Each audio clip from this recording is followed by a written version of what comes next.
বিরোধী দল তো একটা দল। আপনি নাম হয়তো জামাত ইসলামী বলেননি, কিন্তু অপোজিশন কারা? তারা জামাত ইসলামী। আমি আবারও আপনাকে ভিডিওটা দেখতে বলবো, অডিওটা। আপনি বলছেন তারা যদি বিরোধী দলে থাকেও তাদেরকে আমরা মেন স্ট্রিমে আসতে দেইনি। অর্থাৎ আপনি মেন স্ট্রিম বলতে পার্লামেন্টের নির্বাচনে মেজরিটি সিটে জিতে আসতে দেন নাই। That is called election engineering. ফলে এইখান থেকে, এই কথা থেকে জনগণের বিশ্বাস করার সুযোগ আছে যে আপনি হচ্ছেন সেই ইঞ্জিনিয়ারিং এর একজন আত্মস্বীকৃত রাজসাক্ষী। এখন আপনাকেই এটা প্রমাণ করতে হবে যে বিরোধী দল বলতে আপনি কাকে মিন করেছেন। পার্লামেন্টে কি জামাত ইসলামী ছাড়া আর কোন বিরোধী দল আছে? আপনি বারবার বলছেন আমি কোন দলকে মিন করিনি। আবার আপনি আজকে দেখলাম এই কথা ব্যাখ্যা দিতে গিয়ে, নিজেকে ডিফেন্স দিতে গিয়ে আপনি আনন্দবাজারের সঙ্গে একটা সাক্ষাৎকারে আপনি বলে ফেললেন, এই কথাটা কেন বলতে গেলেন যে আমি যদি কোনো মবের শিকার হই তাহলে জামাত শিবিরকেই দায়ী থাকতে হবে। সি সি সি সি সি আপনি হয়তো কেন আপনি জামাত শিবিরকে দায়ী থাকতে হবে, এই কথাটাকে আমি মনে করি একটা উস্কানিমূলক কথা। আপনার এই উস্কানিমূলক কথা বলার তো কোনো প্রয়োজন ছিল না। জামাত ইসলামী তো কোনো মবকে বিশ্বাস করে না। জামাত ইসলামী কোনো মবের রাজনীতি করে না। জামাত ইসলামী নিয়মতান্ত্রিক, গঠনতান্ত্রিক, ওয়েল ডিসিপ্লিন, ওয়েল অর্গানাইজড একটা সংগঠন। আমাদের শত্রুরাও বলে জামাত ইসলামীর শৃঙ্খলা, আনুগত্য, নিয়মতান্ত্রিকতা, তারা এটার প্রশংসা করে। আপনিও একজন সাবেক উপদেষ্টা হিসাবে জামাত ইসলামী নেতৃবৃন্দের আচরণ, কর্মসূচির সঙ্গে আপনি পরিচিত। আপনি কেন হয়তো কোনো কিছুই তো ঘটেনি, সিম্পল আমরা আপনার এই বক্তব্যের একটা জুডিশিয়াল ইনকোয়ারি দাবি করেছি। তো আমরা তো দাবি করতেই পারি। এত বড় একটা ইঞ্জিনিয়ারিং হলো আর আপনি বললেন যে আমরা এই মেইন স্ট্রিমে আসতে দেয়নি। আপনার কথাই তো সাক্ষী দেয় যে আপনি আমাদেরকে নির্বাচনে মেজরিটি হতে বাধা দিয়েছেন। তবে আমরা বিশ্বাস করি আপনার একার পক্ষে হয়তো সম্ভব নাও হতে পারে। এত ইঞ্জিনিয়ারিং এর সঙ্গে এত বড় একটা মাস্টার প্ল্যান যারা করেছেন, আপনার সঙ্গে আর কে কে ছিলেন দয়া করে তার নামগুলো প্রকাশ করুন। লন্ডন কনস্পিরেসির হোতা হিসেবে যাকে দেশের মানুষ মনে করে ডক্টর খলিলুর রহমান, যিনি ইন্টারিম গভর্নমেন্টের সিকিউরিটি অ্যাডভাইজার ছিলেন। বাংলাদেশের অন্তর্বর্তীকালীন নির্দলীয় সরকারগুলোর একটা ট্রেডিশন আছে, একটা প্রথা, একটা ঐতিহ্য, একটা রেওয়াজ আছে যে যারা নির্দলীয় সরকারের উপদেষ্টা থাকেন একেবারেই ইমিডিয়েট তার পরের নির্বাচিত কোন সরকারে, কোন পলিটিক্যাল গভর্নমেন্টে তারা সাধারণত যোগদান করেন না, কেউ করেনি। আর আপনার ভূমিকার ব্যাপারে আজকে ক্ষমতাসীন সরকারি দল নির্বাচনের আগে বিএনপির অনেক সিনিয়র নেতারা আপনার বিরুদ্ধে অনেক বক্তব্য রেখেছে। আপনার ষড়যন্ত্র, নির্বাচনকে নিরপেক্ষ না করা, দেশের বিরুদ্ধে নানান ষড়যন্ত্রের ব্যাপারে বিএনপির অনেক সিনিয়র নেতারা যারা আজকে মন্ত্রিসভায় আছেন, সেই ভিডিও অডিও এখন অনলাইনে ভাইরাল আছে। তারা আপনার ব্যাপারে বক্তব্য রেখেছেন, আপনাকে অন্তর্বর্তীকালীন সরকারের উপদেষ্টা থেকে অব্যাহতির জন্য দাবি করেছেন। তাদেরই সরকারে আপনি যোগ দিলেন, শুধু ইচ্ছা করে যোগ দেন নাই। নিশ্চয়ই সরকারের যারা আছেন, ডিপ স্টেটে যারা ছিলেন, those who are policy maker, যারা পলিসি মেকিং করেন, তারাই পছন্দ করে আপনাকে পিক আপ করে আপনাকে আবার ক্যাবিনেটে নিয়ে আসছে। তার অর্থ হলো যে এখানে আসবার আগে যখন আপনি অন্তর্বর্তীকালীন সরকারের উপদেষ্টা হিসেবে দায়িত্ব পালন করছিলেন, আজকে যারা সরকার গঠন করেছেন ওই দলের যথেষ্ট উপকার আপনি ওই সময়ও করেছেন। আপনার খেদমত, আপনার উপকার, নির্বাচনে বিজয়ী করা, সরকারে আনার ব্যাপারে আপনার সার্ভিসে তারা এত সন্তুষ্ট হয়েছে যে আপনার পরে সমস্ত রাগ দুঃখ ভুলে আপনাকে এখন পররাষ্ট্রমন্ত্রী করেছে। এটা একটা উপহার আপনি পেয়েছেন। তো এটা তো জাতি বুঝতে পারে যে ইঞ্জিনিয়ারিং এর সাথে আপনি একজন গুরুত্বপূর্ণ দায়িত্ব পালন করেছেন। আরো আছে, আস্তে আস্তে বলে ঠাকুর ঘরে কে রে, আমি কলা খাইনি। তো অনেক সময় ঠাকুর ঘরের লোকেরা এরকম হঠাৎ কেউ কেউ বলে উঠবে, না আমি কলা খাইনি। তো অন্তত দুজন তো পাওয়া গেল। আর যদি আপনাদের সহযোগী কেউ থাকে তাদের নামটা প্রকাশ করুন। আমরা বর্তমান সরকারের দৃষ্টিতে আনতে চাই, এই বক্তব্যটাকে পরীক্ষা করা হোক। রাজনৈতিক বিশ্লেষক, যারা চিন্তাশীল, যারা সিভিল সোসাইটি আছেন, এখন নীরব কেন? আপনি এই কথার ব্যাখ্যা দেন। বিরোধী দলে থাকলেও তাদেরকে আমরা মেইন স্ট্রিমে আসতে দেয়নি, এই কথার অর্থ কি? সমাজের সুশীলদের কাছে ব্যাখ্যা চাই। রাম বাম সেজে বাংলাদেশকে আমাদের জাতিসত্তা থেকে বিচ্ছিন্ন করার জন্য আন্তর্জাতিক চক্রের সিন্ডিকেট হয়ে যারা কাজ করেন, তারাই এই বক্তব্যের ব্যাখ্যা দেবে। আমাদের ব্যাখ্যা যদি ভুল হয়, আপনারাই সঠিক ব্যাখ্যা দিন যে বিরোধী দলে পার্লামেন্টে কারা আছে জামাত ইসলামী ছাড়া। হয় যেন রিজওয়ানা চৌধুরী হতে পারে, তিনি যদি অন্তরের দিক থেকে সিনসিয়ার থাকেন, অপরাধ না করে থাকেন, তাহলে তিনি অকপটে তার এই বক্তব্যের ভুল স্বীকার করতে পারেন যে আমি আমার কথা ভুল বলেছি। যতক্ষণ তা না বলবেন ততক্ষণ দেশবাসীর বিশ্বাস করার যৌক্তিক কারণ আছে যে আপনি জামাত ইসলামীকে বিরোধী দল থেকে সরকার দলে আসার পথে আপনারাই বাধা দিয়েছেন। জনগণ মনে করেছিল সংখ্যাগরিষ্ঠ আসনে জামাত ইসলামী 11 দল জিতবে, 168-70-এর উপরে আমরা আসন পাবো। আপনারা প্ল্যান করে সেটাকে 100-র নিচে থামিয়ে দেওয়ার চেষ্টা করেছেন। রাত 10টার পরে কেন সম্প্রচার আপনি বন্ধ করলেন? ভোট গণনায় মেকানিজম করা হয়েছে, 100-200 ব্যালটের বান্ডিল করা হয়েছে, দাড়িপাল্লা বান্ডিলের ভিতরে উপরে ধানের শীষের বান্ডিল দিয়ে 200 ধরে গুনে দেওয়া। রেজাল্ট শিটে টেম্পারিং করা হয়েছে, কাটাছেড়া করা হয়েছে। এজেন্ট যারা নির্বাচনে গিয়েছে, বহু প্রিজাইডিং অফিসার সন্ধ্যায় ভোট গণনার আগে তাদেরকে বলেছেন, আমাকে নিজেরা তারা বলেছেন যে সন্ধ্যায় হয়ে বিকালে ব্যস্ত হয়ে যাব, তুমি এখনই এই ফর্মে সই করে রাখো। গণনা এবং ফলাফলের আগেই বহু এজেন্টের কাছ থেকে স্বাক্ষর দিয়ে রাখা হয়েছে।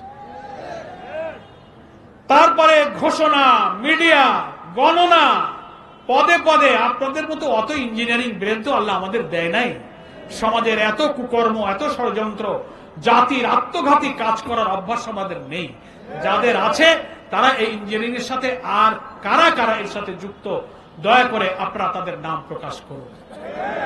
সংগ্রামী দেশবাসীর কাছে আমাদের এই আবেদন থাকলো, আমরা সন্ত্রাস, সহিংসতা, সংঘাত, বিশৃঙ্খলা, রাজনৈতিক অস্থিতিশীলতা চাই না।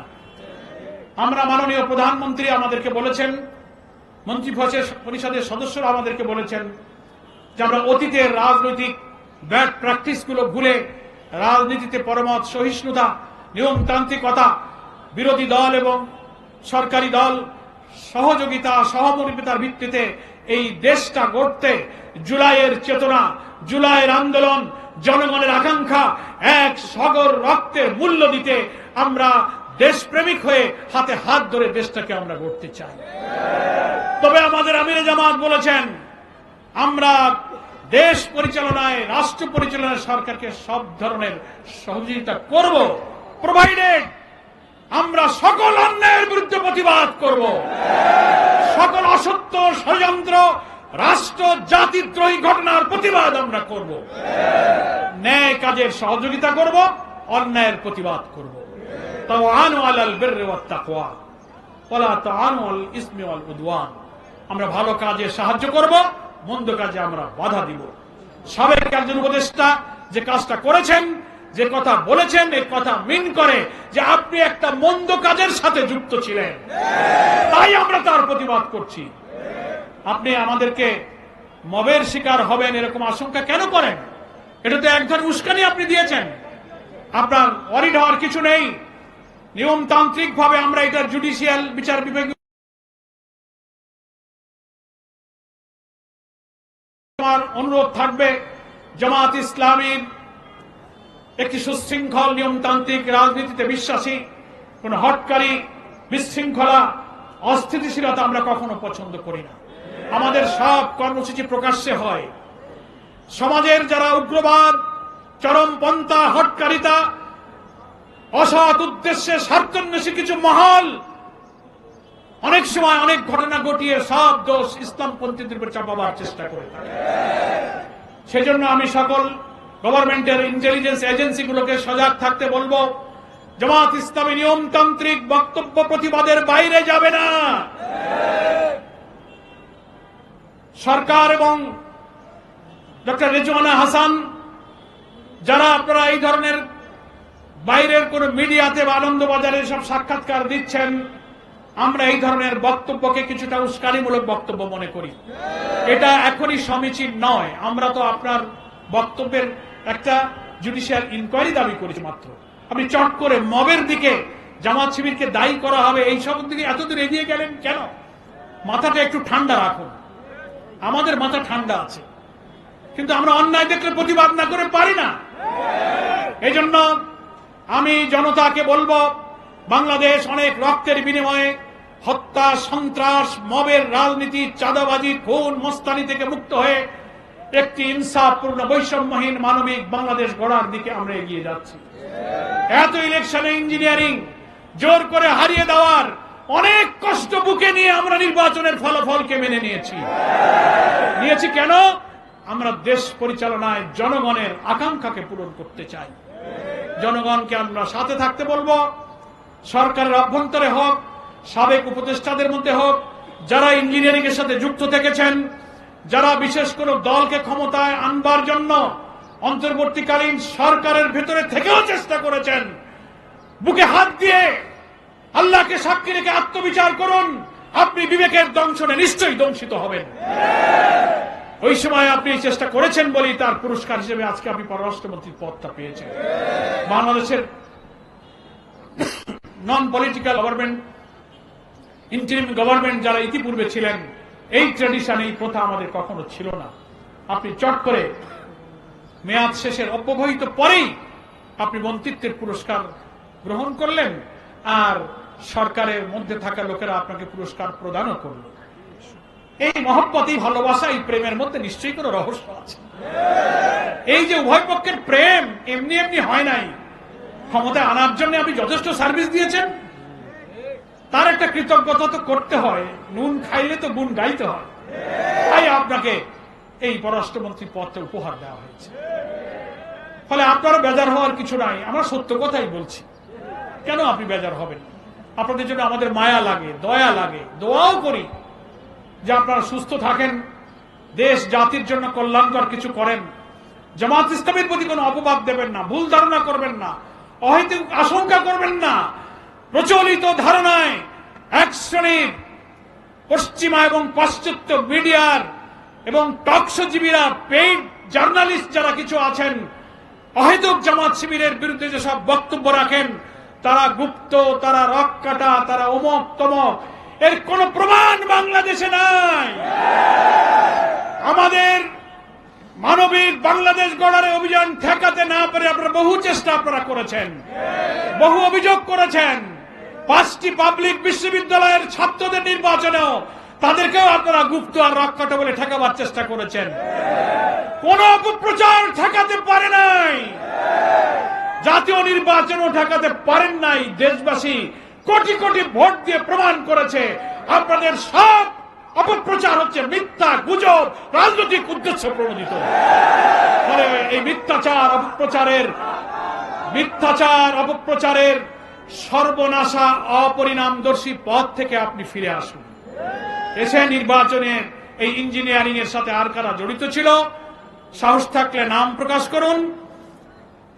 বিচার বিভাগের সাথে যারা আছেন, আমি জামাত ইসলামীর পক্ষ থেকে তাদের কাছে দৃষ্টি আকর্ষণ করব, একটা জুডিশিয়াল ইনকোয়ারির ব্যাপারে আপনারা পদক্ষেপ গ্রহণ করুন। পরিশেষে একটা কথা বলে আমরা মিছিলে যাব, সেই কথাটা হলো, ক্ষমতাসীন সরকার বিএনপি, রাজনীতিতে আমরা দীর্ঘকাল একসাথে পথ চলেছি, ফ্যাসিবাদ বিরোধী আন্দোলনে আমরা একসাথে ছিলাম। জুলাইয়ের যে চেতনা, গণতন্ত্রের যে চেতনা, একটা নির্বাচিত সরকারের কাজই হলো আপনি জনপ্রতিনিধি যারা নির্বাচিত তাদেরকে দিয়ে আপনি দেশ চালাবেন। শুরু থেকেই আপনি কিন্তু সেই গণতন্ত্রের পথে হাঁটতে পারলেন না। কর্তৃত্ববাদী সরকারের বিরুদ্ধে যেসব কারণে আমরা আন্দোলন করেছি, আপনি নির্বাচিত হয়েই 6টি city corporation, according to our constitution, এখানে আপনি নির্বাচিত প্রতিনিধিদের কাজ করবেন। তো প্রশাসক তো আগেই ছিল, এমন না যে ওটা শূন্য ছিল। তো প্রশাসক থাকার পরে আপনি আরেকটা দলীয় লোক কেন নিয়োগ করলেন? আপনি নির্বাচন দিয়ে দিতে পারতেন।